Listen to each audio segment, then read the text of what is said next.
You understand? Okay, thank you. Thank you.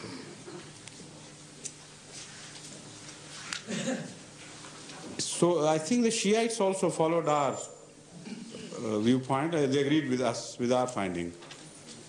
All the Muslims were not united in this. Yes, please.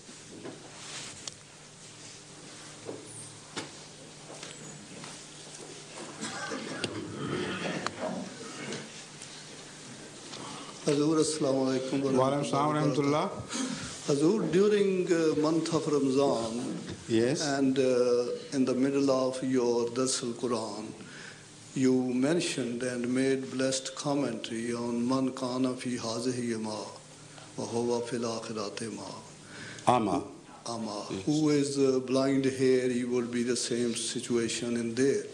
But at the same time, we read from the traditions of the Holy Prophet, may peace be upon him, that one day all the hell would be empty, and after treatment they would start again the sight and looking into the situation. So, just I want to know if that would be a permanent situation or just a temporary treatment, and after that they would get the sight again. You see, what do you understand by this blindness which I referred to? Yes, he was blind to understand the message of God. He couldn't see through the eyes of... those who are spiritually blind are those who cannot understand things which they should have seen. Apparently some blind people have eyes, but they do not see things which a man with the same sort of eyes, looking at the same things, can do. So some people miss the power of sighting. Sometimes it happens that they are congenitally blind, and it is supposed to be incurable. Most often than not, they develop blindness out of some illness or something. But Jesus Christ, peace be upon him, is said to have possessed the power of curing even the congenitally blind. Of course, we understand the New Testament to be a message in spirit, a spiritual message. So from that we infer that it is not his powers to cure physically blind people that is mentioned there, but it is his spiritual power to cure the spiritually blind. So that shows that even if they are congenital, for which, according to normal sciences, there is no hope, but with the help of prophets, even such people can be cured. So if they can be cured here, why can't they be cured there in the world after? You see, we have an evidence from the New Testament that spiritually blind can be cured in this world with the help of holy people. That is established. Is that not right? Yes, they are right. So the blind will see. That is the sort of powerful expression which every religious person knows. And some blinds really begin to see. The Holy Quran also speaks of such miracles, but they are spiritual miracles. And as such, in the hereafter, they will gradually begin to see things. They will be restored their power of sight. So I don't see why you are confused about it, what you find difficult to understand about this. Hazur, just in my mind, I thought at the time of death, they were not spiritually healed, so they would be permanently spiritually blind hereafter. Therefore, they would be punished. By punishment, what is meant here in this context is that, you see, you can understand the situation better applicable to your own situations. A person who is born blind, all his life here in the world is punished daily. He can't enjoy the same things which can be enjoyed by those who can see. He confronts dangers to himself daily which are not confronted by those who see, and so on and so forth. So his life is so different. This is his punishment here. So spiritually, those who are blind, they also suffer, but they don't realize that they suffer here because this is their blindness. They don't know what's happening to them. In the hereafter, they'll gain that consciousness that they are blind. That would be the main difference. And they would suffer by that disadvantage.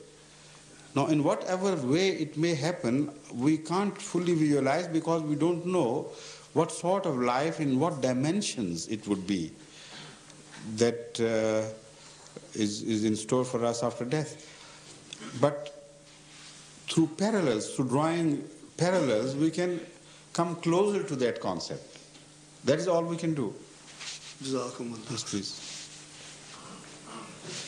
Yes, first you and then I'll turn to you. After him, please.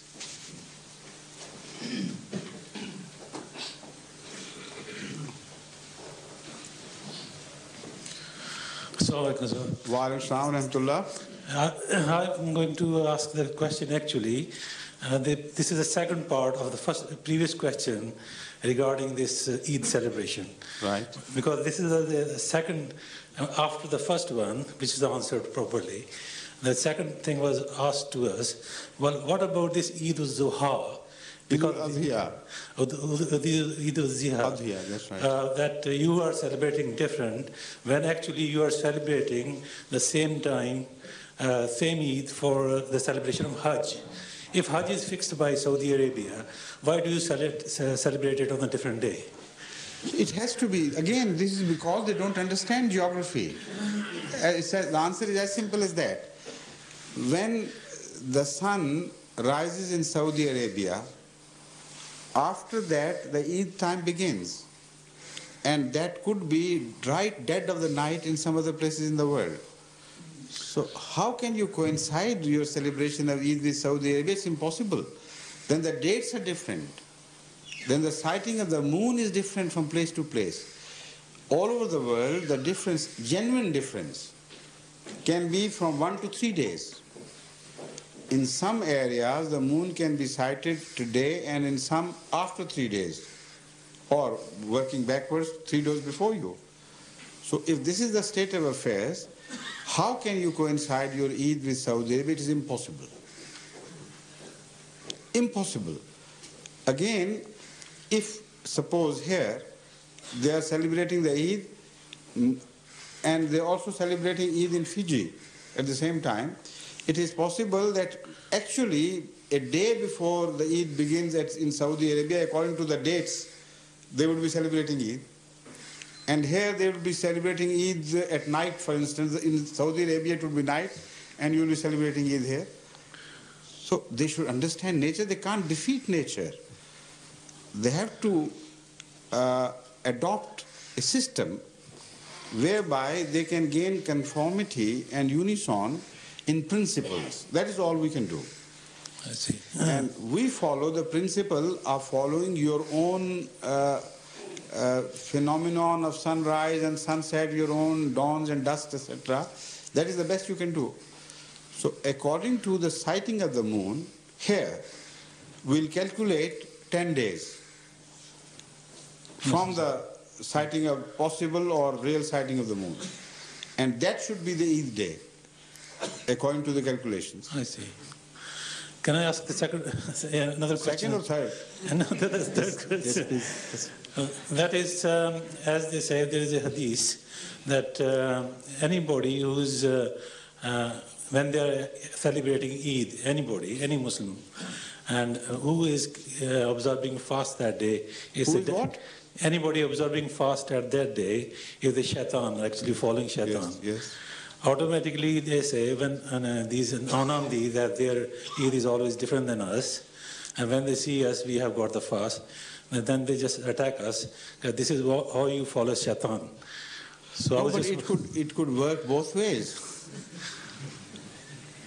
That's true, it can work both ways. You see, we don't want to hurt their feelings, so we don't say it, but